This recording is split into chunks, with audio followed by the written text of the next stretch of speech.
Got a fantastic panel here today of varying perspectives. To my right is Frank Hoffman. Frank is with Ice Miller, has over 30 years of experience managing complex incentive and project finance transactions. Frank and I think probably my first day at Indiana Housing, got to sit down with Frank and pick your brain, get your perspective. So I've known Frank for quite a few years. And to my left is Nancy Morton. Nancy has made a career in public accounting with DOZ. Since 2001, a fellow Butler undergrad and specialized in real estate with a focus on tax compliance, particularly on the LIHTC side. And at the end of the table, of course, is Keith Broadnax. Keith is the Senior Vice President of the Indy Scenair office. Keith oversees investment activity and is a fellow statewide partner on the Opportunity Investment Consortium that you just heard about a little bit earlier today from Rachel McIntosh. And so with that, I think, Frank, I'd love to turn it over to you to start to talk, again, about opportunity zones and how they, again, pair with other tools. Oh, great. Thanks so much. I'm Ice Miller. I'm a tax partner in the business section, and I'm also president of our consulting firm called Strategis. And Strategis really focuses on doing development deals, whether the business or real estate, in highly distressed areas. I haven't closed a transaction outside of highly distressed areas since 2002. My partner, one of my new partners at Strategis is Bob Panansky, who joined us from the National LISC office, is here. I don't know if Bob, he's standing in the back. Many of you know him and probably worked with him at LISC, especially on New Markets tax credit transaction. Bob will end up be the director of our New Markets tax credit transactions on a national basis. And he and Sean Peterson, my other partner, works out of our Strategis office, which is at the Notre Dame Idea Center, which was a New Markets tax credit transaction to finance that building, and that is also an opportunity zone. Sean Peterson was the lead project incentive lawyer on the Studebaker plant at the first financing, which was over $45 million. In 2016, that was the deal of the year in New Markets tax credit finance. And you could see the great partnership that the city of South Bend really brings forward in that type of innovative finance. They brought over $10 million in TIP in that transaction. There was over $24 million in New Markets tax credit allocation that was monetized to about $5 to $6 million in net tax credit equity from New Markets that went into that transaction. And in addition, there was over the state brought in CREEP credits of over $9 million that was monetized to about $8 million in that transaction.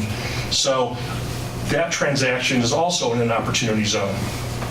So what I want to convey to you is that when we look at deals right now, we have 5 deals that are opportunity zone deals that we're working on in the state of Indiana, is it really doesn't change the deal.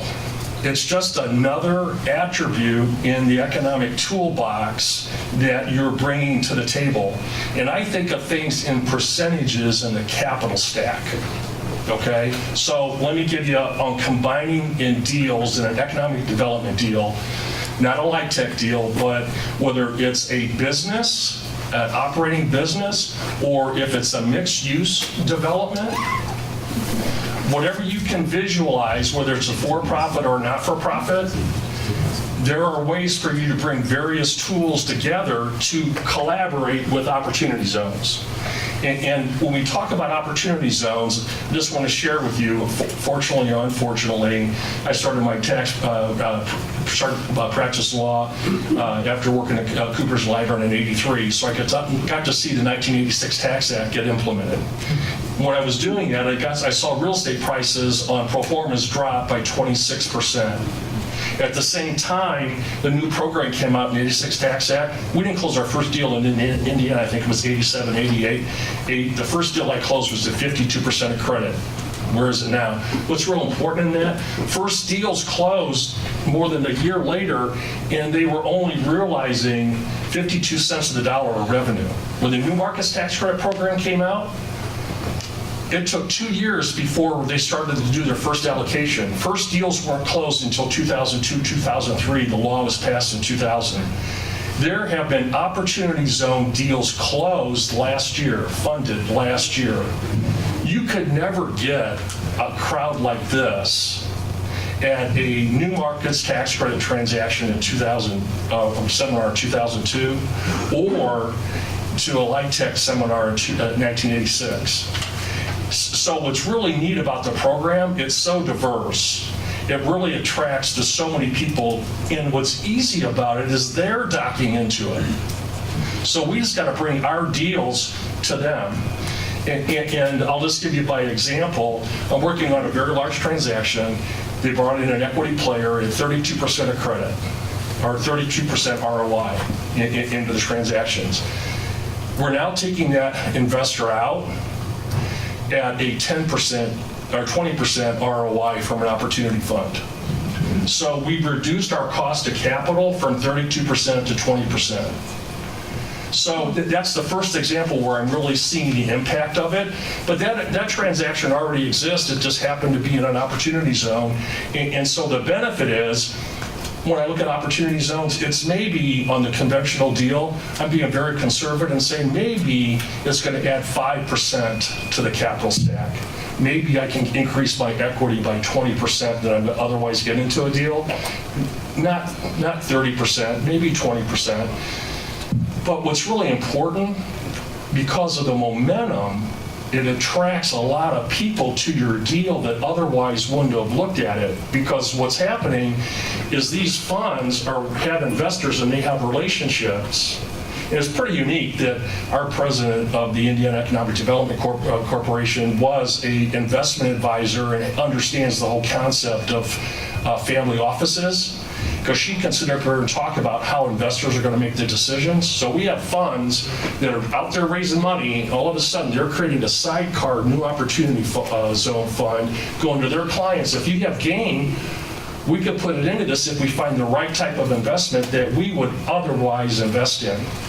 So it's not going to be a but-for incentive, like a new markets tax credit, but for new markets, the transaction, you have to prove that it wouldn't happen. It's not like the CRE tax credit, the industrial recovery tax credit from the state of Indiana, that but for you getting it, it's not going to happen. And the same for TIF. Because local government and state government and the CDEs have to show that they're doing transactions that but for the incentive, they wouldn't happen. In opportunity zone, there's no but for.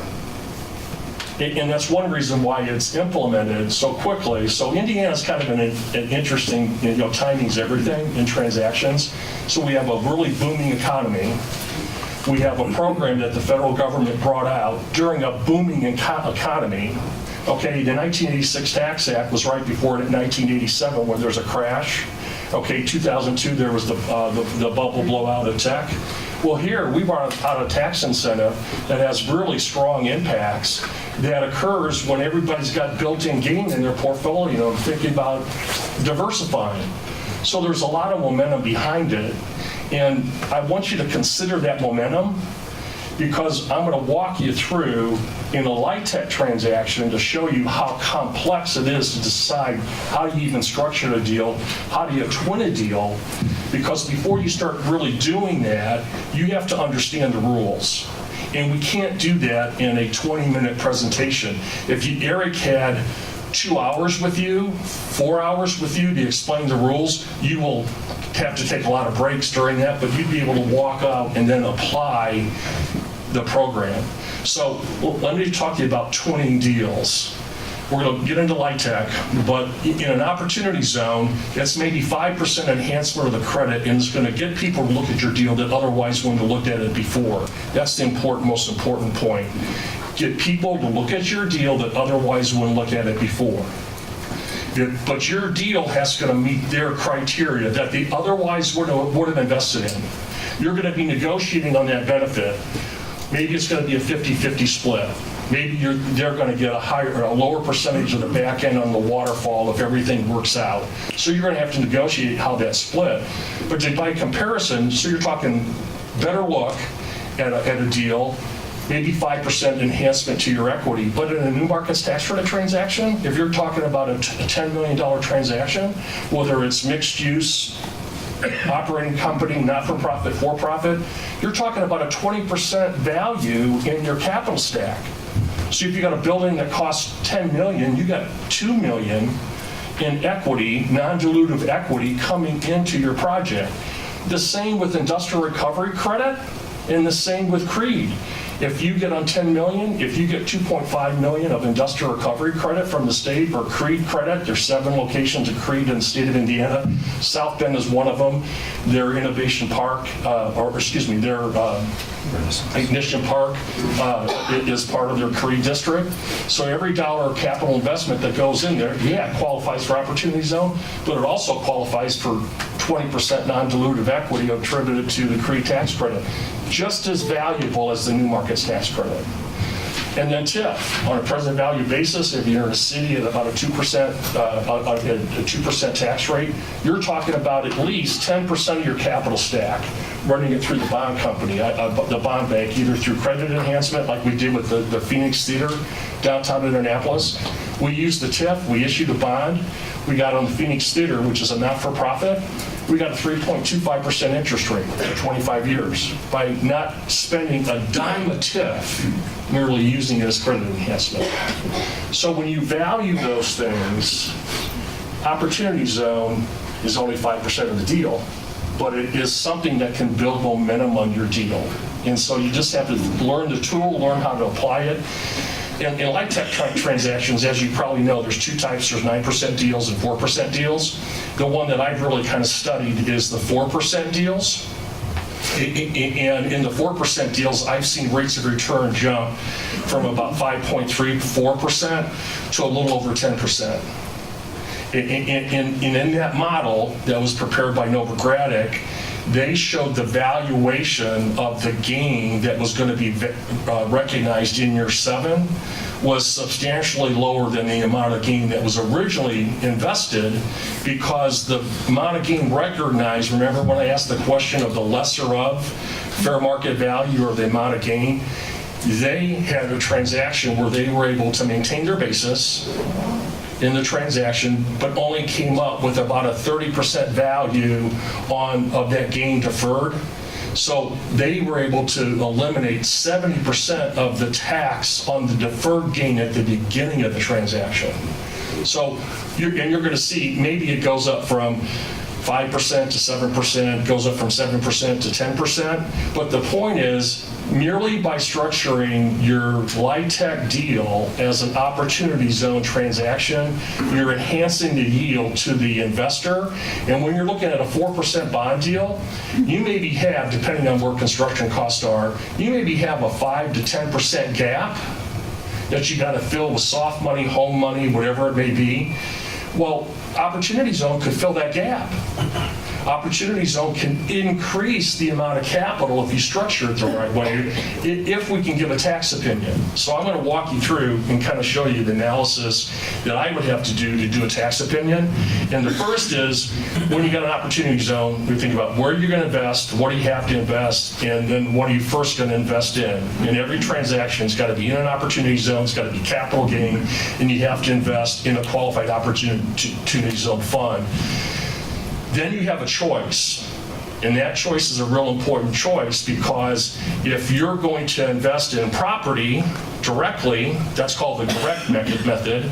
If you're going to invest in an Opportunity Zone business, that's called the indirect method. So one concept you got to walk away with today is, what method am I going to use to structure my deals, because the structure matters. You all learned about, okay, in the Opportunity Zone fund, you have to maintain a 90% test. It has to be a trade or business. It has to be property that you invest in. There's 3 types of property. There's stock, there's partnership interest, and there's directly in property. And so when you think about investing, step number 1, you invest in the fund. Step number 2, what is the fund going to invest in? If the fund invests in property like real estate, that's a direct method. If the fund's going to invest in a company, either stock in a corporation or partnership interest in a partnership, membership interest in an LLC, That is the indirect method. So here it's real simple. The top line is the indirect method. Excuse me, it's a direct method. And it's just a direct shot. The investor invests in the Qualified Opportunity Zone Fund, then invests in the property. Let's catch them up on the slide deck there, slide behind you. Okay, there we go. And so that property is, in this case, can be a low-income housing tax credit project. Or if you do the indirect method, you have the Opportunity Zone Fund that invests in a real estate partnership that owns the property. Different test in each case. 90% test for the CFO in terms of the qualified assets, and you got to meet that test within 6 months. Okay? And if you're in the Opportunity Zone indirect method, you're investing into the business, into stock. There, you have 6 months to invest from the Opportunity Zone Fund into the business. The business then comes up with a plan and has 31 months to deploy its cash. Top one requires a trader business. The bottom one, and I'm just going to do this kind of quickly, the bottom one requires so the top one requires a trader business, but no active trader business requirement. And when you look at the RevProc that came out in October, it matches up great because it has a qualified opportunity zone that invests in a real estate project where you only have to improve the building, not the land, and it qualifies. So they're telling you their rental real estate in an apartment is a qualified trader business in an opportunity zone fund. Real important, tells you everything you know on a LIHTC deal. But then if we're going to invest in a business, then it has to be you invest in the stock, the indirect method, where you invest in the stock or the partnership. And in that case, it has a 50% active trader business requirement. So in a fund, it just needs to be a trader business. The Rev rule tells us that the trader business is real estate apartments. Doesn't care about management. When you invest from a fund into an opportunity zone business, there's a new requirement. The requirement is the business needs to be an active trader business. A lot of case law, a lot of rulings. Net leasing is not an active trader business. So you can't do a net lease real estate deal in an opportunity zone business, but you can do a net lease real estate deal in a fund. So when you're making this decision, am I going to do a fund or am I going to invest in a business? And to answer Mr. Titt's question, well, where are we going to recognize the gain? I'm kind of confused in what I invest in. It is very confusing because you can invest in the fund. The fund can invest directly in the real estate. If you sell that real estate within the 7 years, but hold on to the fund, you can, within the 10 years, you can sit there and say, okay, well, I got to reinvest that. But guess what? You got gain recognized at the sale of that property. So, well, what happens if I do a like-kind exchange at the fund level? Then I defer that gain. So then the gain that you're deferring at the lower level on your ownership interest in the fund, that carries on to 2047. So in real estate, you can defer the gain for 30-some years if you're like-kind exchanges. And wow, that's pretty impressive. But when you sell a business, there is no such thing as a 1031 exchange, like-kind exchange. So that gain would have to be recognized. And right now, the industry, the private equity industry, is pushing Treasury to say, well, if we form an opportunity fund and we invest in businesses directly or through an indirect method, and we sell that business or its assets and have gains, if we reinvest within a short period of time at the fund level, then we don't have any gain recognized. Statute doesn't say that. But when you go through this, and you're going to have this available to you. There's rev rules out that just came out under the new act that say to have active trader business, that the management of the real estate needs to be attributed to the company if you use a third-party manager and it requests 50% ownership interest. And that's under not only current regs, but also under other old code sections that regs have just come out. So there is a concept that in order to attribute management to an entity, they need to be affiliates with 50% or more ownership. So when you think about a 99-1 deal, a LIHTC deal, well, in that case, you're sitting there looking at, well, you got 99% owner and investor. It's typically a limited partner or a member that doesn't have any activity, and as a bank, it's not going to participate in management. It's definitely not active. That's a passive position. And when you look at on the general partner side, most of the time the general partner only owns 1%, and it may own the management company, but it doesn't own more than 50% of the partnership. So the management activity of that managing partner's management company may not be attributable to the opportunity zone business. Because, and there's and for the GO zone bonus depreciation, there they said if your management company, which is under a similar code section that provide bonus depreciation to investments located in the GO zones, there they said if your manager, didn't say what percentage of ownership, has management company that manages the rental real estate, then that's attributable. But that does mean that the IRS is going to have to tell us what that percentage of ownership is. Is it 1%? Is it 50%? And so my point is that when you go through all this, I have to issue a tax opinion, right? And if somebody's going to increase their capital invested in you and reduce their yield back down from, let's say, 10% down to 7% by increasing the amount of capital because it's an O-zone, because they're going to get the deferral and plus the no gain upon disposition, they're going to want a tax opinion at closing that says that. Well, right now, I'm looking for, maybe Eric can show me or someone else, how do I make that opportunity zone business have active management in the typical LIHTC deal, because I want to structure it because I want to increase the yield so I can attract more capital? The easy answer is just do an opportunity zone fund. We got a rev rule on that. I can issue a tax opinion on that. I can't do the fund opportunity zone business model. The point is, your structure on how you go after your deals, the tests are different in every one, and to the extent that you want to get into the nitty-gritty to structure your deals, we got to spend a lot more time together for you to understand the rules, because to tell you the truth, I don't understand them right now. Okay, I got a lot to learn.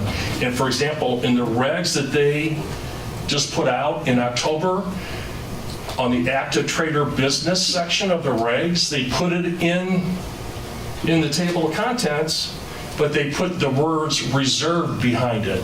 So we're all kind of hanging out there to learn new. Thanks so much. Thank you, Frank. And clearly structure matters. And I thought, Nancy, maybe we could turn it over to you a little bit to talk more about structuring from the bulk accounting side. Sure. Thank you.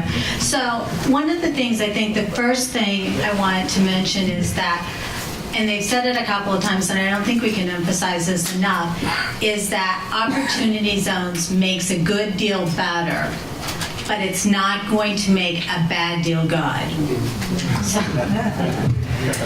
And I think that what it can do is that a deal that is a strong deal, but because construction costs have increased or because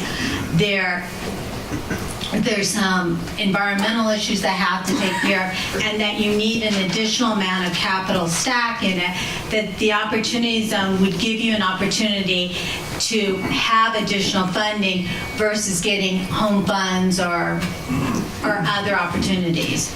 So I think that's the first thing that you want to look at.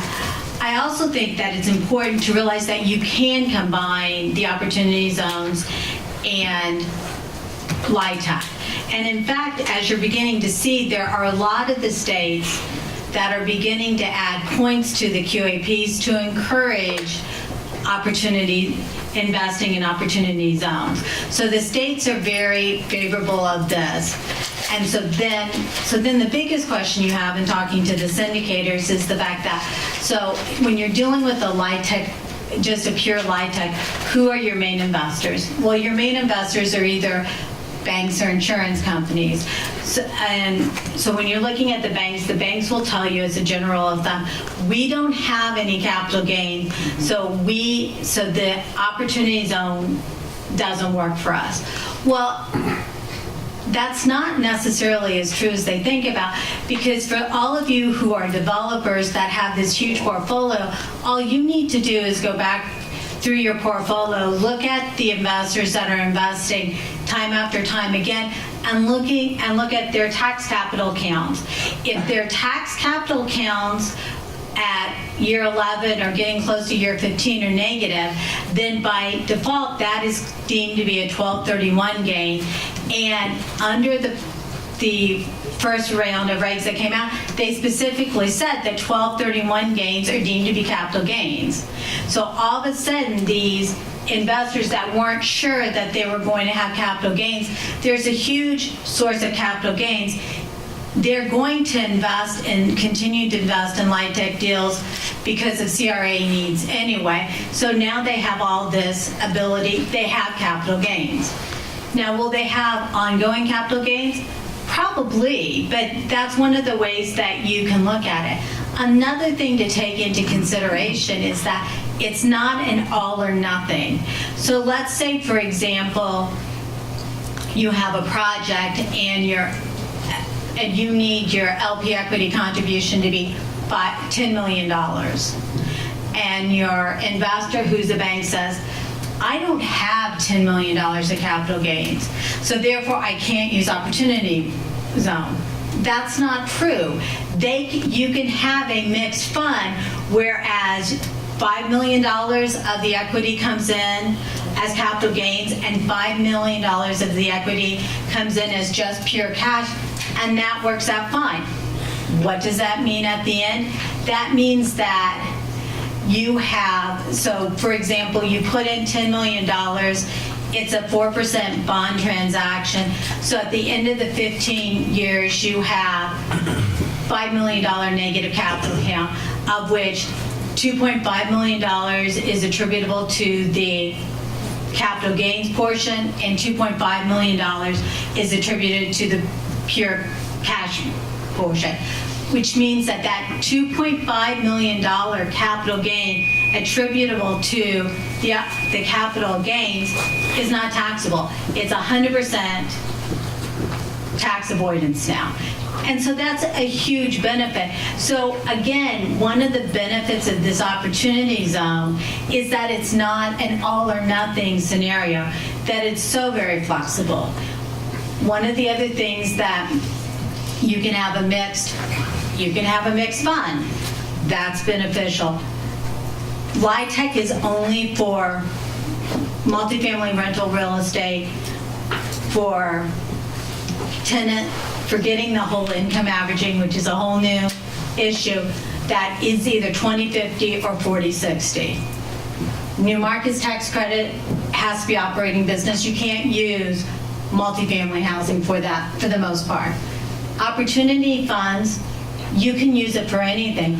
Again, it makes it a much more flexible vehicle and allows you to do a lot of things with it.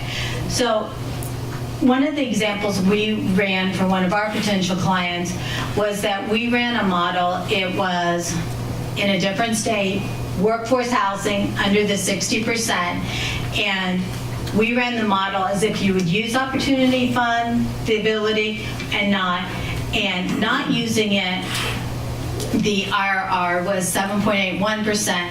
Using it, it was almost 11%. So that's a pretty substantial increase. Now, does that mean as a developer that you're going to, all the benefit of that IRR is going to come to your side of the table? No. It's not. But I think that you can go to SENER and something like that, and you can negotiate so that it's a win-win for everyone. And I think that's one of the other things that you have to look at. Whenever I'm talking to my clients about dispositions and talking about using these tax credits, whether it's in conjunction with an opportunity fund or not, that at the end of the day, what you're hoping to be, that when you're done with the project, you can shake hands and you come up with a win-win. And opportunity funds and this opportunity zone gives you a way to have another layer, so at the end of the day, you can come to a win-win.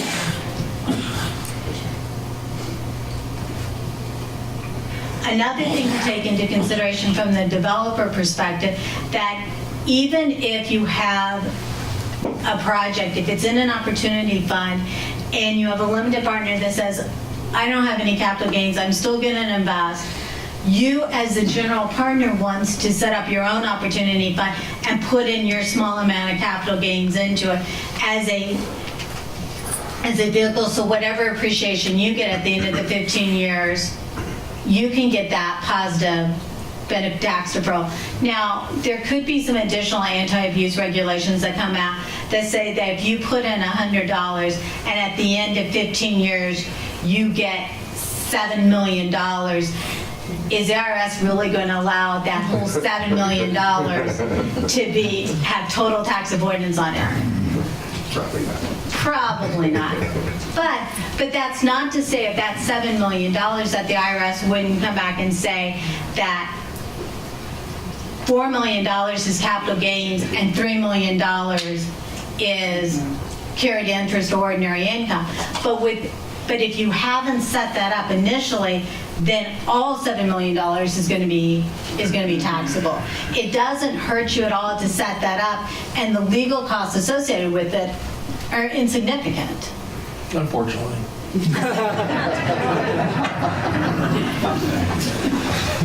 This is an accountant's dream, believe me. So I'm here today with Justin Rumer, who's one of my colleagues who works with me a lot with Opportunity Zone and also works with me a lot in the consulting department. And as we were talking about different combining of different credits, we were talking a lot about the new markets tax credit, which on its face is much more difficult to combine with Opportunity Zone because the new markets credit is much more debt-driven than equity-driven in a lot of transactions. But that, again, that doesn't mean that if you have a low-income business that is using new markets tax credits, you can't have another investor come in and bring equity in and get the benefit from the Opportunity Zone. So you need to think very creatively. Our managing partner says that whenever we're in meetings, that one of the things, especially with these opportunity zones, is that you have to put conventional wisdom aside and start thinking outside the box. Because there's lots of different ways that you can structure this. And at the end of the day, what we're talking about is finding other sources to bring, again, the public and private together to create vibrant communities, which are not only going to help the communities in the opportunity zone, but the communities surrounding the opportunity zones. Yeah, I just want to give one example on combining opportunity zone and markets, and everybody kind of thinks it needs to be in the structure, but let's just say you got a $10 million building that you're going to, you need $3 million of equity, and you get new markets, and you get $2 million new markets tax credit benefit net, and so you only have to put in $1 million of hard equity. The appreciation of that $1 million attributable to that building has just gone from having $3 million to $1 million. So you're talking, what, a 66% increase in appreciation? And then if that appreciation is excluded under Opportunity Zone, you dramatically enhance the rate of return on that $1 million. So maybe on that $1 million, you could raise $1.5 million, and then you reduce your debt by $1 million, or reduce your debt by $500,000. Well, thank you, Nancy. So we've heard the legal perspective, the accounting perspective. Keith, I'd like to pivot to you before we take questions on kind of the practitioner perspective on kind of pairing opportunity zones with other funds and other tools. Okay, and on your agenda, it says I am Vicky Mincy. I am not Vicky Mincy. Vicky Mincy is our fund manager for Scenarios. Vicky, we're headquartered out of Lansing, Michigan, and Vicky, because of the weather, flight got canceled yesterday, but I have her on the phone here in case I missed something. So we're a community development financial institution, and while we're on this panel, we're just going to tell you what we're seeing with opportunity zones and what our perspective is as we move towards setting up an opportunity zone from an investor that has invested mostly in low-income housing tax credits and also new markets tax credit. The one thing you keep hearing, that this does not make a bad deal good. This is not a subsidy program. Some of the things that we think that this program will work well for is although our lives are around low-income housing tax credits, when you look at the affordable housing realm around the country, tax credits are this big. So there's a lot of housing out here that's we consider to be naturally occurring affordable housing that we think will be an opportunity for this program to help and further some of those properties along, that properties that are out there that are affordable that are not necessarily income restricted. We think that some market rate housing development will benefit from this. Again, market rate along with some combined with affordable housing. And one of the buzzwords that we're starting to find out here is that we've been in operation in Indiana over 18 years. And the majority of the deals that we had invested in were mostly a lot of deeply targeted targeted low-income housing tax credit properties. What we're starting to find now in a lot of our communities is that there's this gap between the 60, 80, 120% gap that's not being met in workforce housing. So we think that what this will do is that this will allow some of this, a lot more workforce housing to be done. Other thing that will work is commercial real estate and community facilities. Others we think that will work well with this are historic tax credits, solar tax credits, and energy tax credits. Scenarios, our approach is going to be, we're going to try to basically set up investment funds, and most of our investment types are insurance companies, high net worth individuals, and through a lot of our multi-investor funds, we have a lot of banks. And one of the things that came up is this may be a lot more limited because some of the banks don't have capital gains. But what we're finding out is on some of our 9% deals, there aren't the capital gains, but on some of our 4% gains, there are going to be those capital gains on those deals.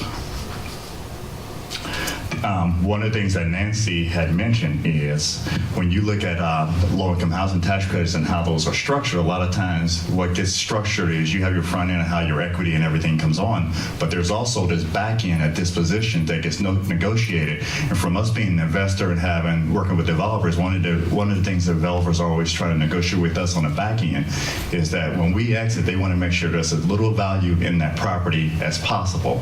So with this thing with opportunity zones, you're going to have to really think through this scenario of if you're going to try to twin this with an opportunity fund, is you got to really think about what your negotiations are going to be, and certain things that you're going to consider outside of just getting money on the upfront of your deal is how your exit strategy looks for this deal. How do you get the investor out?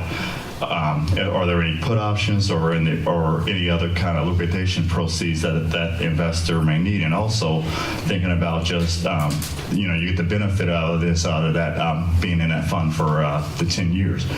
One of the things that we are going to do is that we have traditionally raised multi-investor funds. Our approach for the opportunity funds is we're gonna look at more of single asset funds. So instead of placing these in a $150 million, $200 million fund that we do annually, and with a number of properties, we're going to just start identifying some of our investors that are interested in twinning them with deals one-on-one instead of having multi-investor funds. And I think that's all I have to add. Fantastic. Thank you, Keith. Let me open up to the audience here. Any questions for Frank, Nancy, Keith on anything they've talked about deal twinning, anything you're seeing out there? Yes, please. Keith, on what you just mentioned about maybe targeting single investor funds or single investors for this, would that be also methodology for a LIHTC deal that would be a combination of two credits? Would you also potentially target a single investor? You're going to have to take that to one of your large funds. Absolutely. So what we're doing is, so the way I'm on our business development side, so the way we do our deal intake is we'll have a deal come in, a little tax credit deal come in, and then, it gets underwritten and it gets looked at, through our multi-investor fund, single investor fund. What we're doing now as these deals are coming in, we're identifying which deals are in an opportunity zone. So we're doing our regular underwriting for those deals, and then we're also putting aside those deals that are in opportunity zones and seeing that how we can enhance that deal and see what other of our single investors that we can get to show this deal to. So that's what we're doing there. Keith, I think it might be good to warrant that based on what we've heard so far from the investors we've been talking to, and there's probably over 100 different investors that we've been talking to, we're identifying that they have trends. Some of the investors want, cash, and they want cash, and they want a lot of cash. So we're putting those type of investors in their wish list in one type of bucket. We have other investors that are looking forward to that long-term capital gain forgiveness and the market appreciation on their investment, and they're looking for cash at the back end with a moderate return. We also have another bucket of investors that want cash along the way. They want enough to pay their tax liability that's coming up in 2026, and their goal is the back end appreciation, limited cash flow throughout the deal. And then we've got another investor class that just popped up where they're more concerned on the social and community impacts of what their investment will bring, and they're looking for a little bit of cash and looking for that return. So we're seeing it all over. So that's another kind of overlay. The type of deal, we're going to overlay that to what that specific investor. So if you present a deal that has a ton of cash as cash flow, because again, the key is going to be on the negotiation up front and what you're willing and what you're saying, hey, this is what I'm offering. What do you think? But even with that, we'll work with you and say, well, you know what? We know there's a good investor here that they might be willing to take this if it hits these different other criteria. Please, Okay. Ken. Ken, yes. Okay, just for clarification, a couple of times it's been mentioned, she actually said it in a different way, tax forgiveness and tax deferment. Are those two models within the zone or? Yes. So what happens is that you have a capital gain event, and normally what would have happened, so you have $1 million of capital gain, you would have paid tax on that $1 million up front, and then you would have had the net amount so let's say it's a 20% rate, just because I'm a CPA and I don't have my tin key in front of me. So you would have net $800,000 that you could invest in another project. Well, the way that this program works, that instead of having $800,000 upfront to invest in, you're going to have the $1 million, and at the end of 12/31/2026, assuming that you've been invested in this project for at least 7 years, that instead of having to pay $1 million to have tax on $1 million, you're only going to have to pay tax on maximum $850,000 of gain. So you have a 15% tax elimination on your gain, as well as you're deferring the gain that you would have paid in year 1 that now you're paying like in year 8. In addition, as long as you hold it through year 10, so I put in $1 million up front at the end of, let's say 15 years, because we're talking about a LIHTC deal, so you're holding it through the compliance period. At the end of year 15, that initial $1 million investment is now worth $5 million. So that $4 million of gain, that because you've held this project, that gain is also tax-free. that gain will have no tax on it. So there's some amount of tax deferral, and then there can be a tremendous amount of tax forgiveness, just depending on what the appreciation of the project is, which again goes back to the whole thing that when you're looking at these projects, one of the huge benefits of that is looking at projects that you think will have appreciation in value over a 10 to 15, 20-year period. But one thing, Nancy, if you, let's just say it's a $10 million building and you're holding it for, going to hold it for 15 years and you don't have any bonus depreciation. And so the property may not appreciate very much, but what about the depreciation?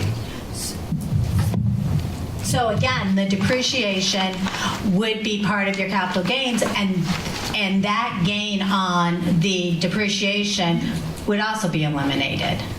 So there's two different ways you would be looking at the actual appreciation of the physical assets, as well as that what we call depreciation recapture would also be eliminated. So it's really a win-win situation.